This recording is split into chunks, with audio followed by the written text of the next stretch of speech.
Well, this is the police. This should be Bryson Withers' phone number, correct? Excuse me? Have the police in this area started using text message to talk with people now?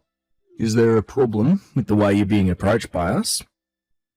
Well, this is the first time I've ever heard about the police doing this sort of thing. Nothing in the news or anything has talked about the police starting to text people they find to be suspects in a case. Unless this is some sort of new tactic that your department has developed, which in that case makes all of this even more odd to a man like myself. I'm sure someone like you would have never heard anything about this. But recently the police force here has started to update all their methods for reaching out to suspects. One such way is through text. It's a more hands-off approach, allows for there to be less of a chance that an officer or the suspect gets harmed. Being that we are the police, it's not difficult for us to get people's phone numbers. That's very interesting. I'll have to look into all of that at a later date then. So now, why would the police be reaching out to me right now, over text?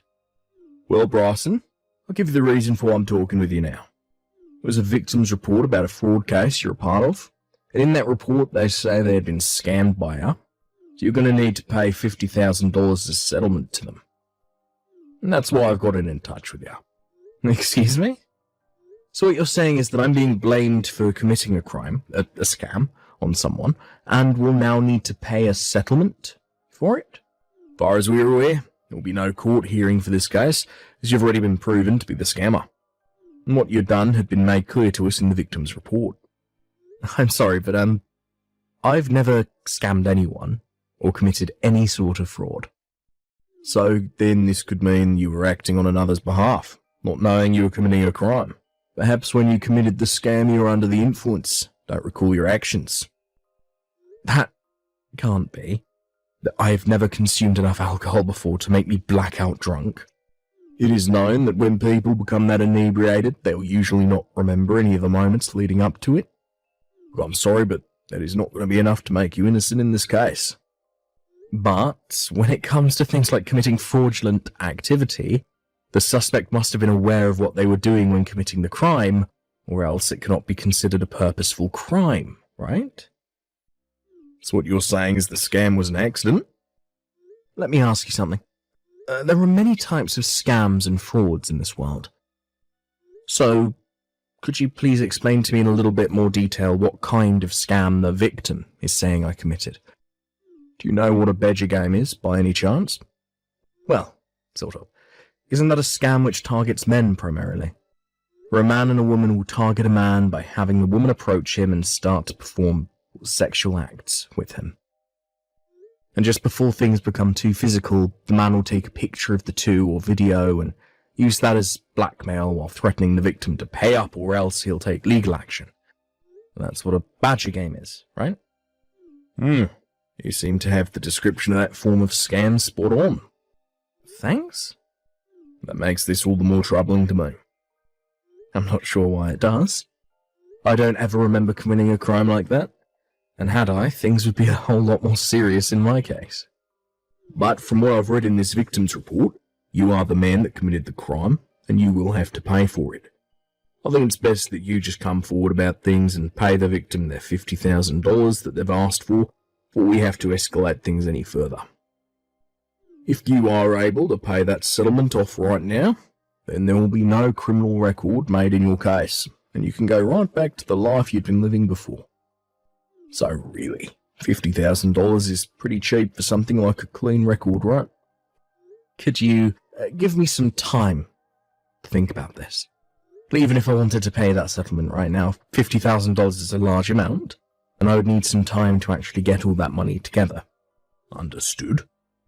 But I cannot allow you much time to think about this, as you are being convicted of this crime. And also, you will not be able to get away from us, as we will have eyes watching you at all times. Please do not forget that simple fact. Oh, is that so? Understood. Bryson, sorry it's been so long since I've last talked with you. And I'm sorry for showing up out of the blue again. But I have something very important to talk with you about. Are you able to chat for a few seconds? I have to make this quick anyway, so please allow me a little bit of your time. Long time no see, Chloe. What's happened to you? I know that this is going to be right out of left field for you, so I'm very sorry. What? What's going on right now? I was threatened by him. What? Threatened by who? Actually, this all started to happen because of what I did. I went and cheated, stabbing my husband in the back, and that's what led to this. What? I understand that what I did was very wrong, but I didn't know what to do about it, and I still don't know. And now I've gotten myself all caught up in something far worse than the problems I originally had, and it's scary for me, so much that I can't move. I need a professional like you to help me. Chloe, could you please calm down for me first? Please take 3 deep breaths for me, please, and let your heart slow down. Okay. I'm beginning to calm down a little. Are you able to speak to me more calmly now? I should be able to. I want to talk about everything so that I can feel a little bit better. All right then. Now this could all be wrong on my part, but did you make me the target of some kind of scam? What? How do you know? Well, just a little bit ago, I got some text from a man claiming he was part of the police. Already? No, I knew something was up with the whole situation, so I played it out like I was going to believe him, then ended the conversation for a bit. I'm sorry. I didn't think he would already be starting to cause you problems. So you knew this was going to happen? Yes.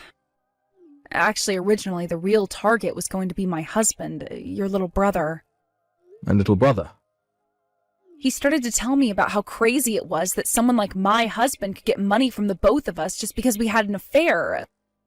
But I just couldn't bear the thought of getting my husband caught up in a scam like that. And I knew that me cheating would be heard about by everyone eventually, so I went and changed my husband's contact info with yours in my phone and told him. His name's Chase, by the way, and he was the man I'd been sleeping with. But I'm sure he didn't say anything more to you besides that he was the police.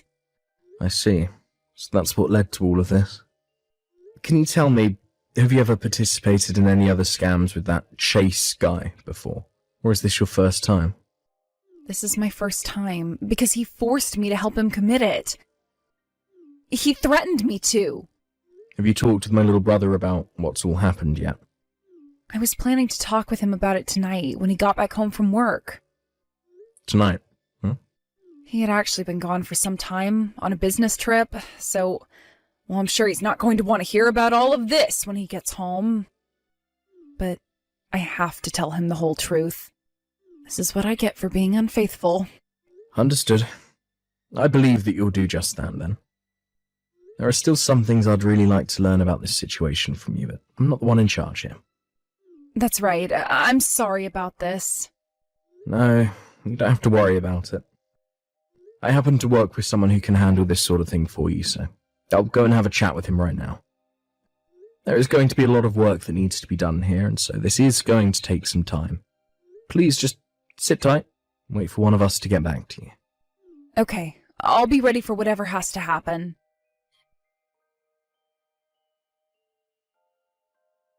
Rawson, may we continue our conversation now? If you do not hurry up and get that money transferred over to the victim soon, we're going to have to come and arrest you. Do you understand, Rawson? By not replying to me right now, you're making things really difficult for your future self. The law will not go easy on you for not abiding. Anyway, like I said to you earlier, we have eyes on you, so there's no way for you to get away. Please just come forward, pay off this settlement. Bryson, I talked with my husband about everything. About me cheating on him and about what Chase is doing. I know. I just got off the phone with my brother a second ago. And from what I hear, you guys are planning on handing in your divorce papers later, right? That's right. Actually, we already handed them in today. And the plan is for me to pay him a settlement later on as well. But he did say he'd be kind and wait for this whole scam thing to be dealt with first before asking for that settlement. Is that right? I really messed up big time here. How could I have stabbed someone as kind as your little brother in the back like that? Well, from what he told me, he understands that him being away from work made you feel lonely and tempted you to seek another man. But cheating is never okay. No, it is not. And due to my unfaithfulness, I got a criminal involved who's now asking you to pay up. I can't do this anymore. I regret everything so much. Chloe, you'll never be able to erase the problems you've caused, but you can still find a way to make your future better than your past, effectively causing most people to forget about it. That all depends on what you do. Okay, then that means I need to toughen up and become a better woman, and that's what I'll do.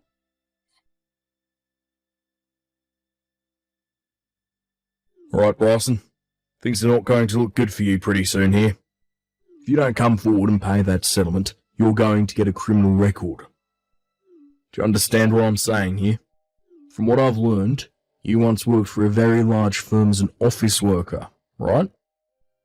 I'm sure, being the man that you are now, you should have more than enough money to pay this little settlement off.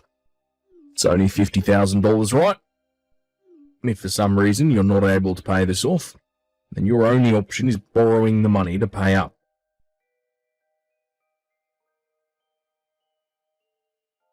Bryson, we can no longer wait for you.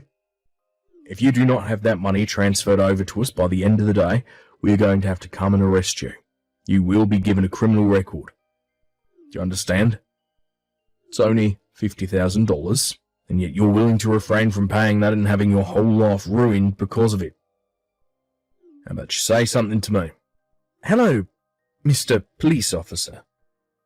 Oh, I'm sorry, I should have said Chase, right? So you're finally replying to me now, huh? Well, it was getting pretty dangerous right there, Bryson. Had I not told my men to stop their advance towards your place just then, you would have been raided, placed under arrest. You should be thankful for that. Now, I'm going to send you the bank account in which you can transfer that $50,000 into. Oh, Chase, before you do that... What do you want? Well, I'm just a bit concerned with how you've handled your scam here, because, well, from what I can tell, it's so flawed that you have to be an amateur. Huh?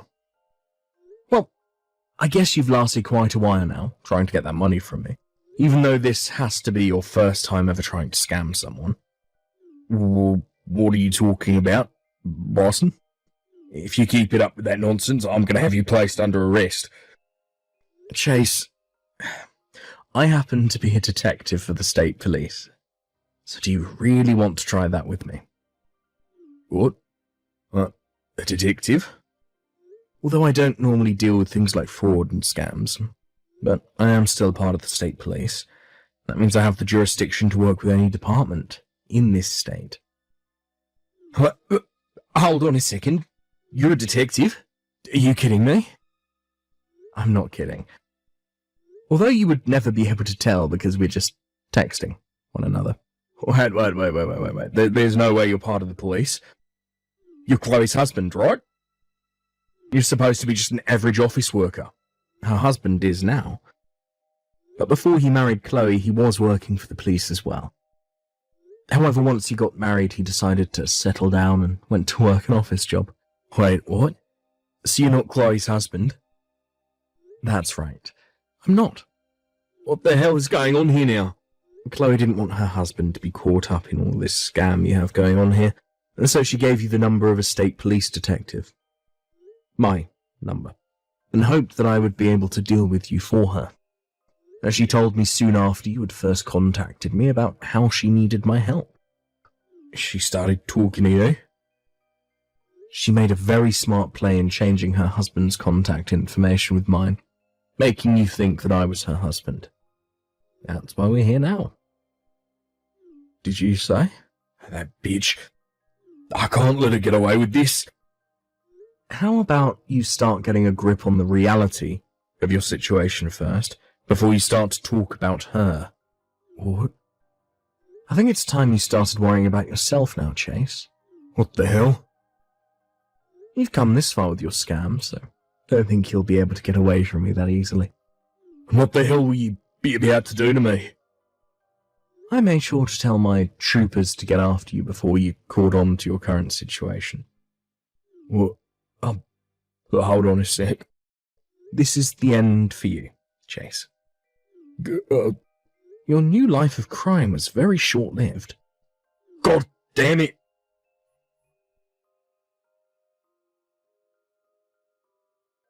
Right after I told him what was going to happen, he made a run for it out of his apartment front door. But we were one step ahead of him, and both the state police and city police had his place surrounded. He was able to make it past 2 of the officers and got on his bike to make a getaway.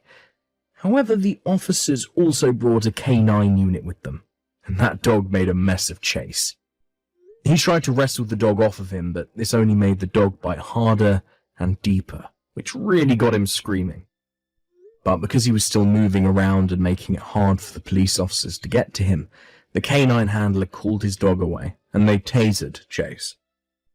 After the taser had been deployed, he was pretty much out of juice. But this didn't stop the dog from slipping loose and getting a few more bites in on him, completely ending Chase's reign of terror. After the dog was taken off of him and cuffs were placed on, he looked like a bloody mess and had to be taken to the hospital in order to have all the dog bites stitched up. There, he would spend a day getting all 319 stitches that he would need, and after the work was done, he was taken to the local police station. And after a very brief questioning and a quick trial at the courthouse, he was taken away by the police with plenty of charges. As of right now, though, Chase is locked away in a state penitentiary, where he will be serving 3 years. Oh, did I forget to say that it wasn't him trying to scam me that landed him there? Because the main reason was due to him pushing one of the officers over in his getaway, which was seen as assault on an officer. Had he not done that, he would have been a lot better off and might have even gotten off on parole instead. As for my little brother's ex-wife, Chloe, she was able to prove that she was forced to give my information away to Chase and therefore was not arrested for her actions. However, she still had to deal with the settlement to her ex-husband, and once she had paid that off, she returned back to her parents' house. Though she stopped by my office on her way home and thanked me for getting rid of Chase, and said that while she was with her parents, she had worked really hard on turning her behaviour around, for good.